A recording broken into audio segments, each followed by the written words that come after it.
Hello students, तो आज हम बात करेंगे भारत की विदेश नीति के बारे में और इसके जो निर्धारक तत्व हैं उसके बारे में हम विस्तृत चर्चा करेंगे।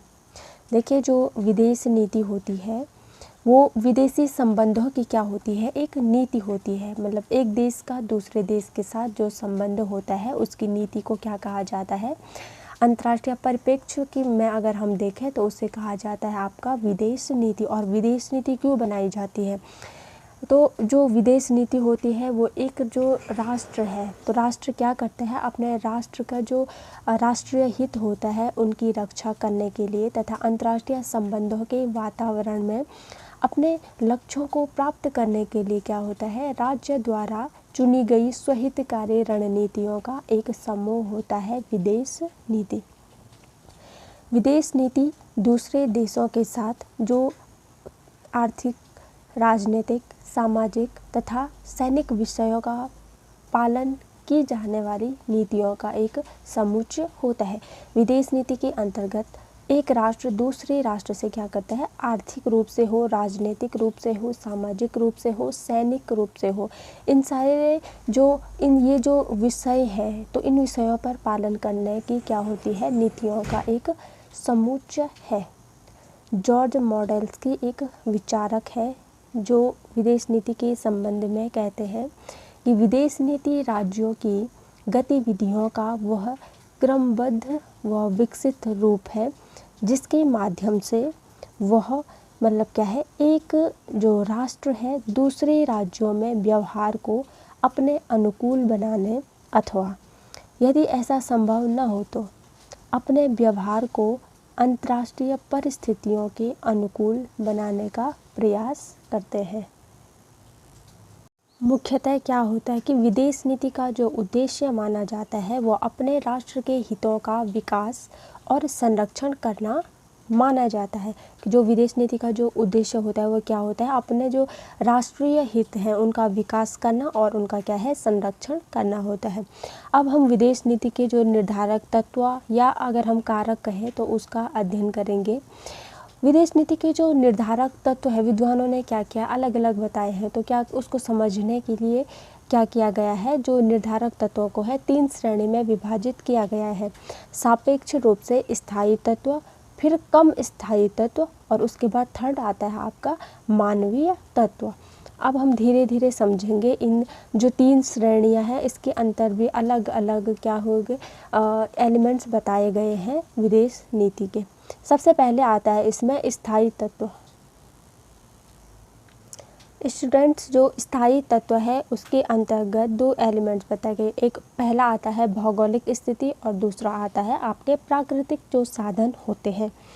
तो एक देश की विदेश नीति उसकी भौगोलिक स्थिति, स्थलीय अथवा जलीय मार्गों, उसके सीमावर्ती जो प्रदेश होते हैं उससे बहुत प्रभावित होती है।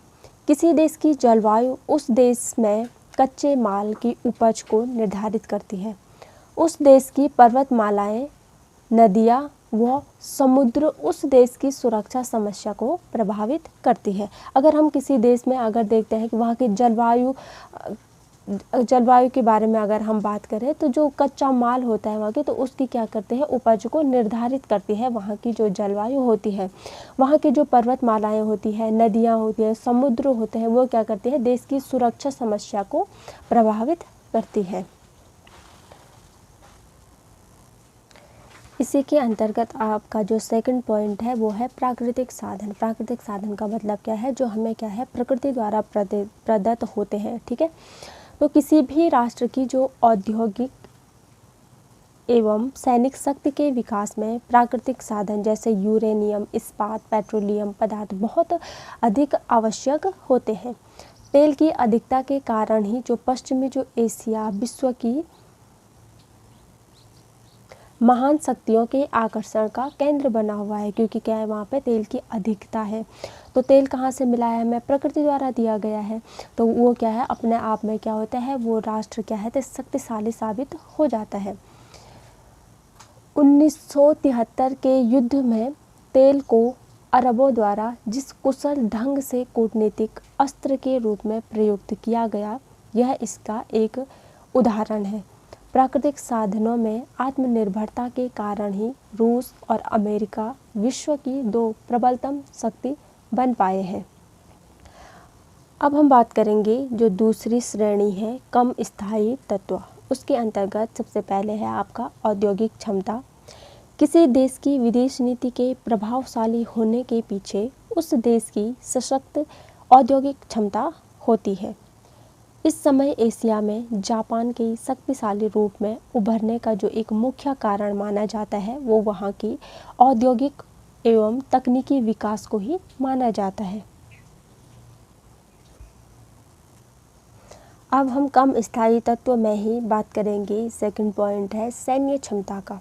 देखिए जो सैन्य क्षमता होती है वो भी काफ़ी प्रभावित करती है हमारी विदेश नीति को। जिसके पास जितनी सुदृढ़ सेना होती है उसका प्रभुत्व, उसका वर्चस्व क्या होता है उतना ही ज़्यादा अधिक होता है।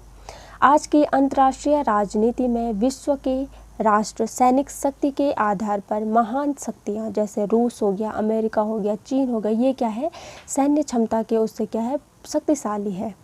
इसी के साथ साथ फ्रांस, इंग्लैंड की अगर हम बात करें, भारत एवं जो छोटी शक्तियाँ जैसे श्रीलंका हो गया, नेपाल हो गया, बर्मा हो गया, तो इनको क्या किया गया है आदि में विभाजित है, मध्यवर्ती शक्तियों में विभाजित किया गया है सैन्य क्षमता के आधार पर। तो इसीलिए किसी भी विदेश नीति को अगर हमें सही रूप से प्रभावी बनाना है तो उसमें एक जो प्रभावी निर्धारक तत्व होता है वो आपकी सैन्य शक्ति होती है। और जो थर्ड श्रेणी है और लास्ट श्रेणी है ये, ठीक है, ये है आपका मानवीय तत्व। मानवीय तत्व में भी दो तत्व बताए गए हैं। सबसे पहला आपका जनसंख्या हो गया, दूसरा हो गया आपकी विचारधारा। पॉपुलेशन का भी क्या होता है विदेश नीति पर काफ़ी प्रभाव पड़ता है या देखने को भी मिलता है। जनसंख्या का गुणात्मक रूप राज्यों की राजनीति को प्रभावित करता है तथा राष्ट्रीय शक्ति में क्या करता है वृद्धि करता है। लेकिन ये नहीं है कि जो जनसंख्या का होना है विश्व राजनीति में उसका प्रभाव क्या है द्योतक नहीं है बिल्कुल भी, क्योंकि जब जनसंख्या बढ़ती है तो इसके साथ साथ क्या होती है समस्याएं भी बढ़ जाती हैं, बहुत और अधिक समस्या उस राष्ट्र के लिए उत्पन्न हो जाती है, क्योंकि जो आर्थिक प्रगति की जो संभावनाएं होती है वो क्या होती है घटती जाती है जितनी अगर जनसंख्या बढ़ जाती है। इसके बाद आता है आपका विचारधारा, आइडियोलॉजी का है। तो विचारधारा का भी विदेश नीति के निर्माण में महत्वपूर्ण योगदान होता है। प्रत्येक राष्ट्र की अपनी अलग राजनीतिक पद्धति होती है। कुछ राजनीतिक पद्धति का आधार एक विशिष्ट राजनीतिक विचारधारा होती है। कुछ जो राजनीतिक विचारधाराएं होती है जो क्या करती हैं जो व्यक्ति के महत्व को कम करके, मतलब व्यक्तिगत ना होकर क्या है सामूहिक होता है। वो कुछ ऐसी विचारधाराएं होती है कि वो व्यक्ति के व्यक्तिगत महत्व को क्या करती है कम महत्व देती है और जो समूह का जो महत्व है उसको क्या करती है और अधिक बढ़ावा देती है, जिससे क्या होता है उनमें जो राष्ट्रीय जो एकता होती है उसको बनाए रखने में उनको क्या होती है ज़्यादा समस्याओं का सामना नहीं करना पड़ता है।